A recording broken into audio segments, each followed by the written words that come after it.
So the second module is the one that we are saying action research what? Module.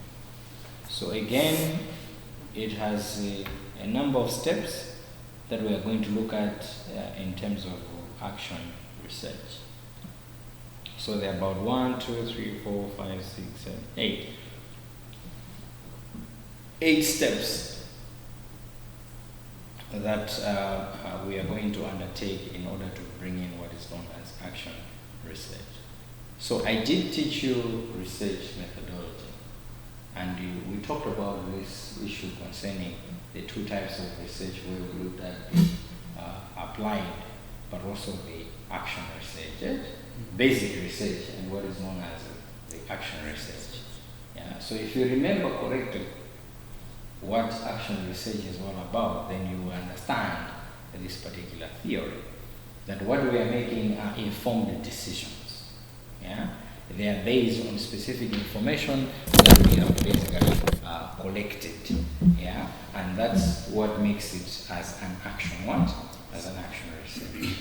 So what are the steps that are involved in terms of the action research model as follows? So the steps are, number 1, problem identification.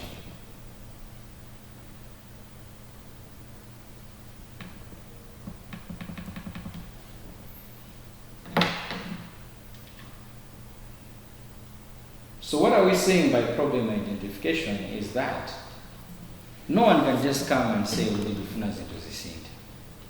Ngadantu hakunena kuti zinto kufuna zinto zisinte ndikuti aona jani.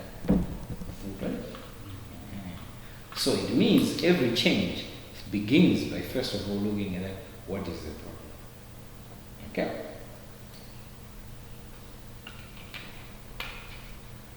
And then it's my reasons are my driving what?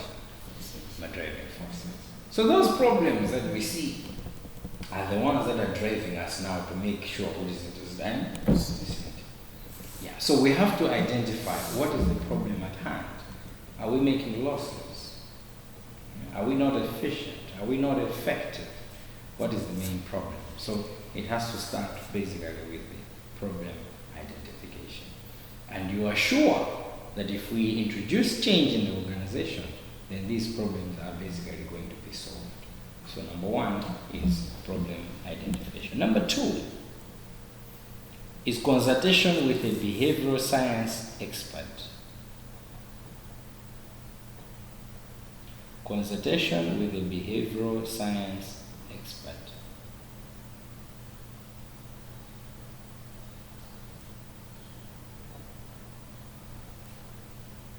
Why are we looking at behavioral science? So the important thing that we want to change usually in the organization is connected with what? Behavior. Okay? Because culture is something to do with, again, people's what? Behavior. So why are we consulting a behavioral specialist? Is so that he can understand how the people behave within the what? The organization. Why is it important? Because sometimes the way how you approach change is dependent on how you have studied and understood those particular people. Okay? So, approach ya kwese manani imasinta. Antuwama ni verses. Approach ya kwese manani imasinta. So the reason why we're bringing in a behavioral science is to assess in terms of the behavior of the what? Of the people. So that when they're introducing change, they know how they are going to go about it. Because they understand the behavior of its what? Of the employees. That's why you learn about that subject, organizational behavior. The reason is you should basically understand in terms of behavioral science. Okay? So one of it in behavioral sciences that we are looking at is in terms of issues concerning psychology. So psychology is basically looking at how basically people what? Think. So we do believe that there is a connection between how people behave and how they what? They think.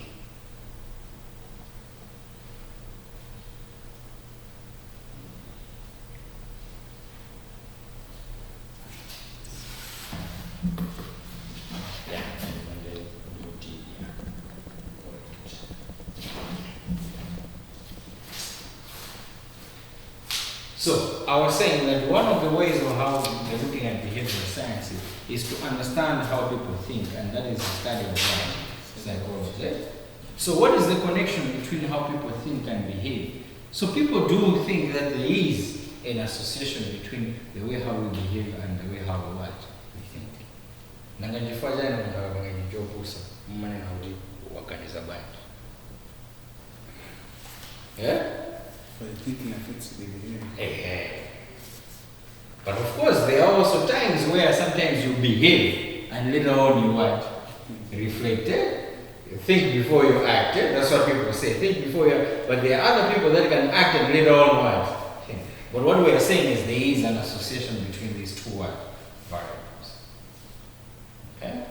So that's the reason why we are consulting a behavioral scientist, is basically to assess in terms of employee and their behavior, to understand the type of the caliber of people that we have. And the master key for us to understand can be even in terms of the psychology. Sometimes it can also be through anthropology. So anthropology is the study of what? Culture? Anthropology. Anthropology. So anthropology is the study of culture. Yeah. So sometimes for you to understand the behavior of people is to understand again in terms of their what? So in culture, religion, language, and all sorts of things are basically there. Sometimes even for us to understand the behavior of people is also to understand even in terms of geography. Geography, we're looking at again in terms of right? Yes. So what it does work. If we divide Malawi into 3 regions, you're able to know in terms of Makaliwa, well, yes. So Makaliwa we're referring to in terms of what? Behavior. So we can use this as a behavioral scientist. We use these particular disciplines for us to understand in terms of people's what? People's behavior. Okay? Yeah. So that's one of the reasons why we are consulting a behavioral scientist, as an expert, somebody who understands behavioral science so that he can understand people and their behavior. Number three is data gathering and preliminary diagnosis. Data gathering and preliminary diagnosis. Preliminary diagnosis.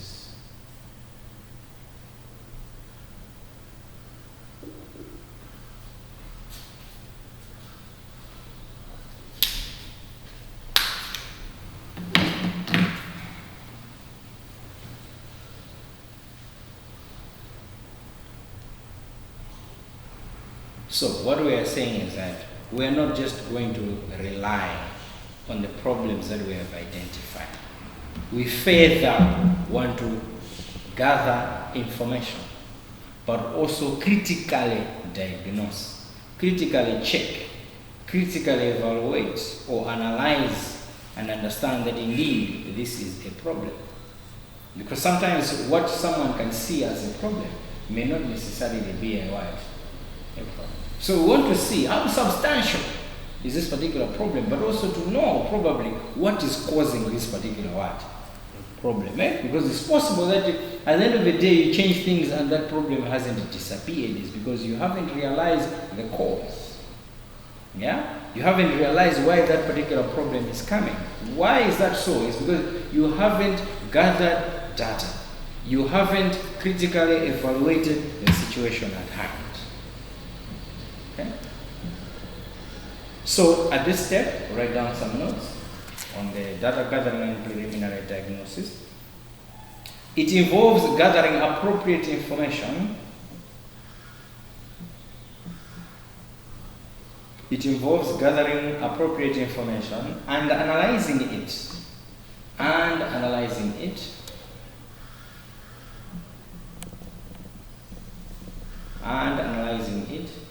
To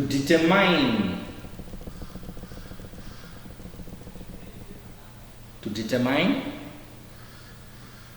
The causes of organizational problems. The causes of organizational problems.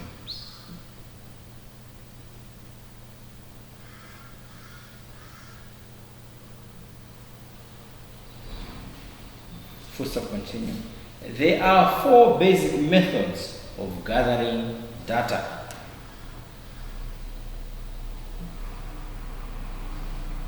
Or collecting data. There are 4 basic methods of gathering data. And these are through interviews. And these are through interviews, comma, observation,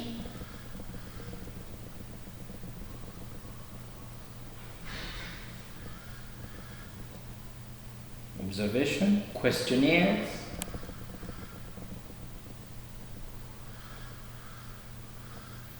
and organizational performance data. So these organizational performance data can be, for example, financial reports, yeah? Or performance reports, depending on how the organization is basically performing. Sometimes it can also be a review. Eh? Yeah. So you have seen maybe in the newspaper people talking about that, no, we're looking for a consultant to basically conduct a strategic review. Yeah? Yeah. So review can also tell us in terms of how the organization is performing so far. So how do we gather this data? We're saying you can interview people, you can observe what is happening, you can give out questionnaires, or you can simply look at data which is already existing. Maybe it's sales records, yeah? Maybe it's financial reports, yeah? Maybe it's a sale trend. Such information would help us to know that, oh yes, there is indeed a problem. So it's possible. The organization is not making profits, we look at that as a problem, but we look at the records, we find that, hey, the organization is making sales. Maybe where the problem is in terms of what? Expenditure. I'm just giving it as an example. Yes. So that's why we're looking at that. We have to gather data and critically analyze it. Yes. So I'm saying as an organization, you look at an organization that is not making profits. Fair enough, you see the way my profits is. But when you further look at the information that you have been given, you look at how the organization is performing, you find that it's making a lot of sales, but profit yoje. Then what does that tell you? It means maybe the organization is what? Is spending too much. So in that instance, it's not about increasing the price of the commodity, but it's about, again, monitoring in terms of what is it exactly that we are spending on. And how can we find ways of reducing expenditure? So that's why we cannot quickly just make decisions. Oh, see, we my profit. No. Maybe that's not what is causing my profits. The reason can be you're making sales, spend what? Too much. Yes, so you need control. You need to check that, okay, what exactly as an organization are we basically spending on? So you can only get this information, as I have said, is that you have to gather this data and also analyze it. But where are we going to get this data? Is where we're saying through interviews, observation, questionnaire, in this case also organization performance data. Data which is already what? Existing. Pardon? Organization data, how can it help in gathering? I gave an example. Performance. Okay. Organization performance data in like how? Like more than how is it worked on this one? Yeah, that's why I gave examples, because it's a broad terminology. We're talking about data that shows us in terms of organization performance. So I gave you an example. It can be in terms of sales records. That can tell you the organization is perform well.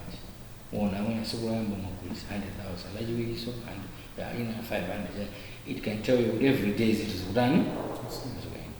Example in financial records.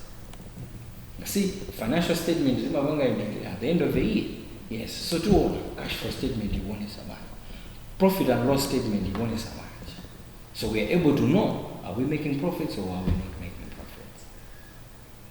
But also to know, cash flow statement tells us two things: the cash in and the cash out. So you're looking at revenue vis-a-vis expenditures. So again, from there you can say, well, okay, are we making a profit or are we making a loss? Based on the things that we are spending on and the things that are bringing us what? Revenue. So it's organization performance data. So it can be in a variety of forms. Depending on your organization and you're perform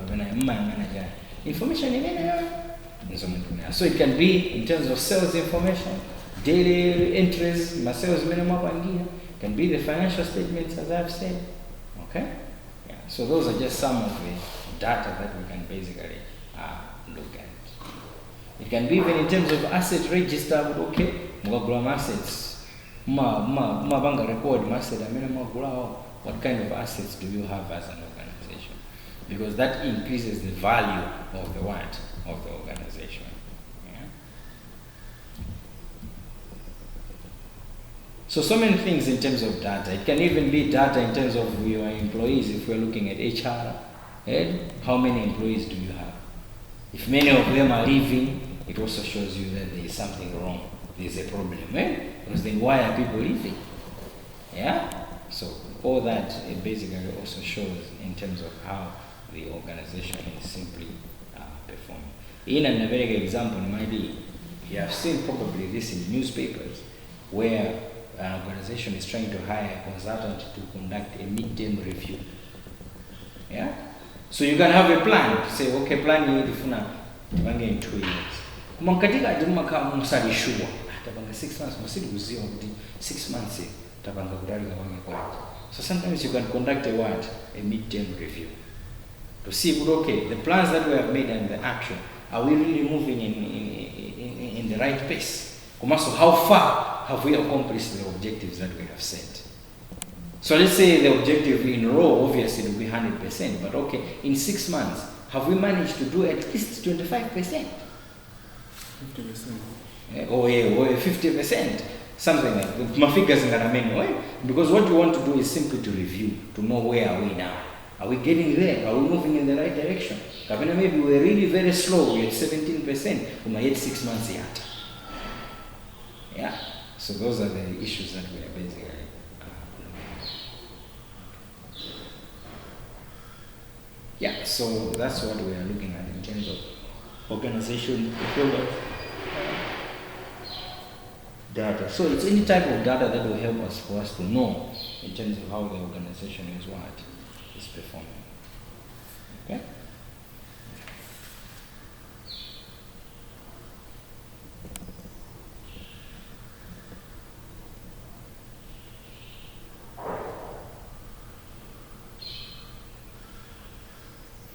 Okay? The next step is basically feedback to a key client.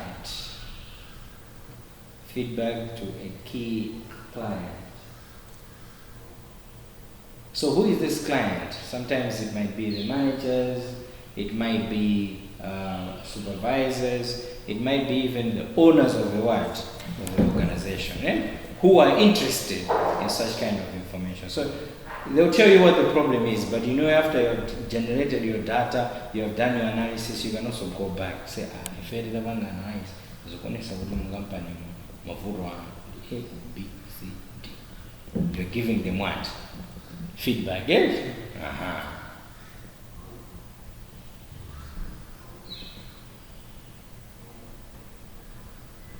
And the next step is a joint diagnosis of the problem.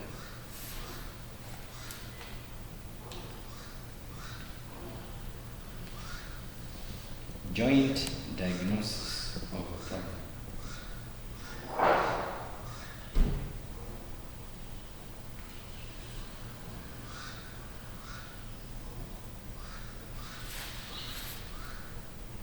Joint diagnosis of the problem.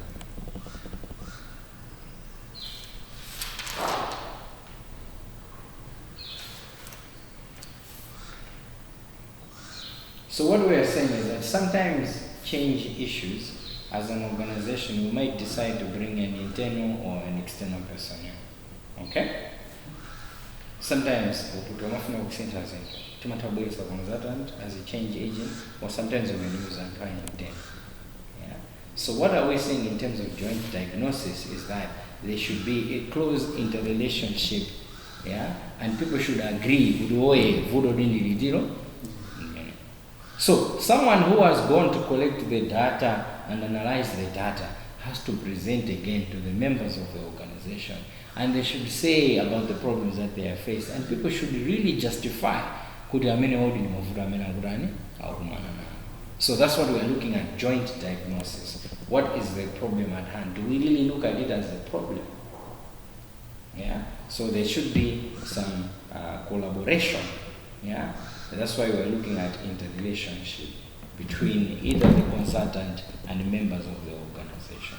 If it's an internal personnel, so yes, fair enough, the change agent and the fellow members of staff.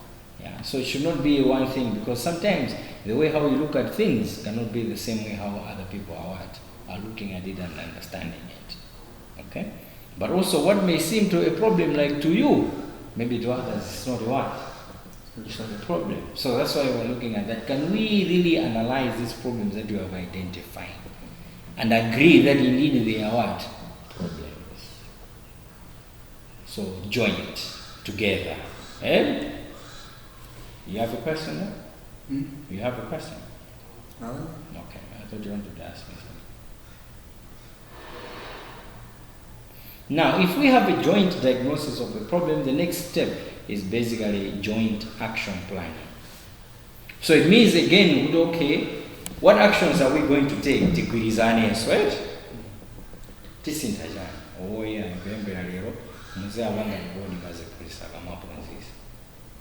it's an action that you want to take. Yeah? Do I agree? Yes, they called us for a meeting, told us this is what is going to happen. Joint action plan. Alright? So when you do jointly as an action plan, so it means when things change, people can easily what? Accept. You get it? Why? Because we have collaborated, we have participated in the whole process.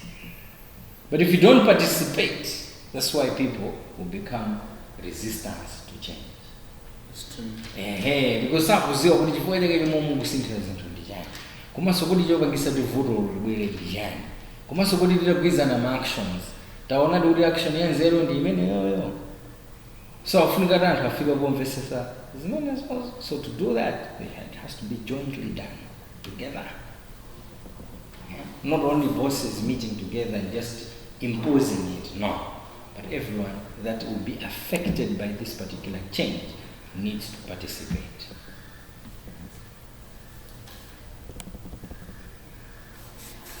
And if we have agreed about the joint action plan, the next step is basically to put things in action. So it's action itself.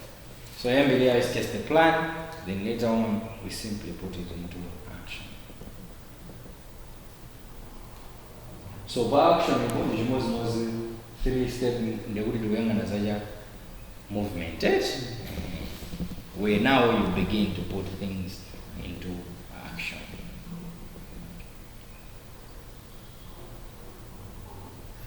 And then the next one, the next step is data gathering after action. Why do we have to gather data after action?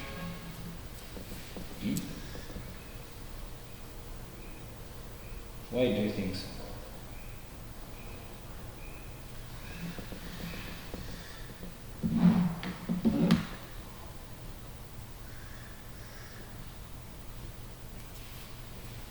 For reference. Sorry, for reference. For reference? For who? Maybe somewhere it might not work. So might be going through it again. Why do you make a mistake? Okay. Because sometimes the actions that we may take may not really help the organization. Yeah? Yeah. So some of the actions that we undertake, they need to be very much evaluated. Yeah?